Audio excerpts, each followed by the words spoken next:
sa ating shifting ng gear. So, madaming nalilito dito. So, tuturo ko sa'yo kung paano ang tamang sunod-sunod. Paano ka magpapatakbo ng isang automatic na transmission? Yung ginagawa ko po is, ito po, handbrake. Tapos saka ko po siya ilalagay sa drive. Tapos, tatakbo na. So, lagi mong tatandaan, ang pagpapatakbo ng isang automatic, laging naka-full brake ka.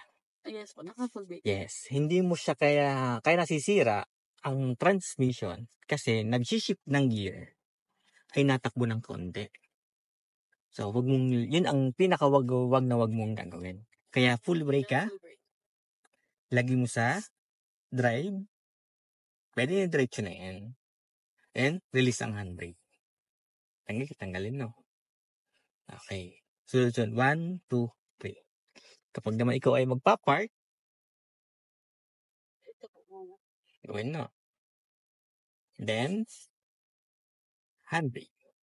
Hila, then release. Okay, mapansin mo sa mga YouTube, so full brake, iba ang ginagawa, lagi sa neutral, tanggal lang, handbrake. Then, lagi sa drive. Okay lang naman yan. So, pwede naman pag naman ikaw magpa-park, neutral, handbrake, release ang brake, then pa-park. So, okay lang din yan. Ang mahalaga lang lagi, tandaan mo, naka-full brake. Yun ang pinaka gagawin talaga sa isang automatic transmission. Hindi yung natakbo o mag-reverse, inatakbo pa.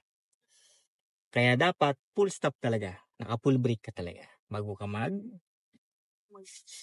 change ng gear. Okay? So, kadalasan nangyayari, hindi nagawa yun. So, ang gawa, full brake, lagi sa drive, then handbrake. Okay lang yan. Yung iba, then sa park, then handbrake, release.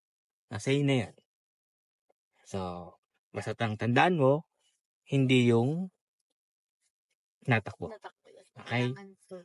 So, release na. May question? Wala naman po.